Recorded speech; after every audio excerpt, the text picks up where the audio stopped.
दक्षिणी दिल्ली के दिल में स्थित यह अद्वितीय लौह स्तंभ एक समय की यात्रा का साक्षी है, जो हमें इतिहास के गर्त से निकालकर वर्तमान में लाता है।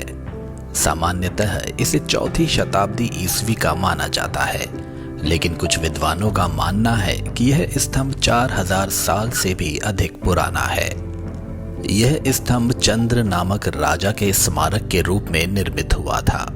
16 इंच व्यास और 23 फुट ऊंचाई वाला यह ठोस लोहे का खंभा न केवल स्थापत्य कला का अद्वितीय उदाहरण है, बल्कि इसके अस्तित्व की सबसे आश्चर्यजनक बात यह है कि सदियों से खुले आसमान के नीचे हवा और बारिश के संपर्क में रहने के बावजूद इस पर जंग का कोई निशान नहीं है। यह स्तंभ न सिर्फ भारत की प्राचीन धरोहर का प्रतीक है, बल्कि यह मानव धैर्य, कौशल और ज्ञान की अविनाशी विरासत की गवाही भी देता है।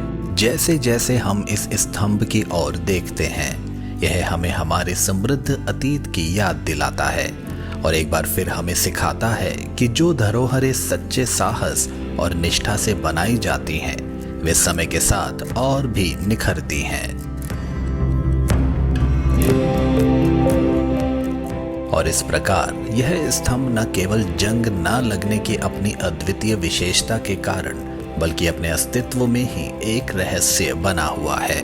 यह स्तंभ शुद्ध लोहे से बना हुआ है, जिसे आज भी केवल विद्युत अपघटन द्वारा अत्यंत कम मात्रा में ही तैयार किया जा सकता है।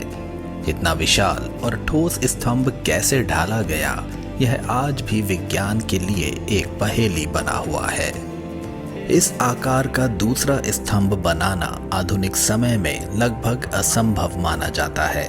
यह स्तंभ प्राचीन काल के उस अद्वितीय और उन्नत वैज्ञानिक ज्ञान का मूक गवाह है, जो आज तक पूरी तरह से समझा नहीं जा सका है। इतने युगों के गुजर जाने के बाद भी यह स्तंभ हमारे सामने खड़ा है, हमें उस विस्मयकारी युग की झलक दिखाते हुए जहां विज्ञान और कला का ऐसा संगम था जो आज भी हमें चकित कर देता है। लेकिन इन सभी रहस्यों के बावजूद यह अब भी एक अनुत्तरित प्रश्न है कि क्यों इस स्तंभ पर आज तक जंग नहीं लगी। जब हम प्राचीन भारत की महान धातु कला की बात करते हैं, तो इसके पीछे की सच्चाई को समझने के लिए हमें इतिहास के गहरे गर्भ में झांकना पड़ता है।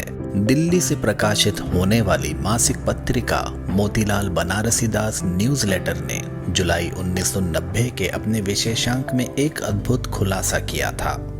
उत्तर प्रदेश के सोनभद्र जिले में लखनऊ के राज्य पुरातत्व विभाग द्वारा की गई खुदाई ने हमें एक ऐसी धरोहर से रूबरू करवाया जिसने इतिहास के पन्नों में एक नई क्रांति ला दी। कर्मनासा नदी घाटी के उत्तरी सोनभद्र में राजा नल के टीले पर 1200 से 1300 ईसा पूर्व के काल खंड से जुड़ी लोहे की अद्वितीय कलाकृतियां पाई गईं। ये कलाकृतियां इस बात का प्रमाण है कि हमारे पूर्वज धातु विज्ञान में कितने कुशल थे, और इसी के साथ इस प्राचीन सभ्यता की कहानी हमें यह संदेश देती है कि हमारे अतीत में ऐसी अद्वितीय वैज्ञानिक उन्नति थी जो आज भी हमें गर्व से भर देती है।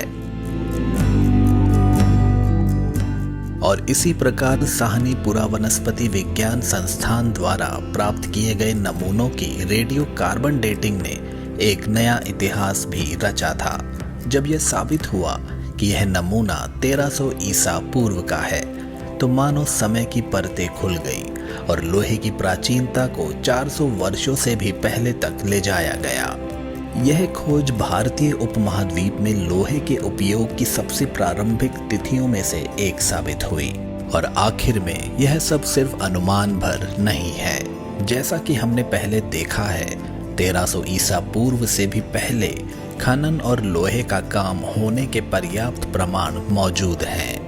तो अगर प्राचीन भारत के महाकाव्यों में दर्ज कहानियों पर विश्वास किया जाए, तो वे आज किसी भविष्यवाणी की तरह प्रतीत होती हैं। तो संभवतः 20,000 साल पहले से ही हमारे पूर्वज धातु को आकार देने और उपयोग करने में निपुण थे।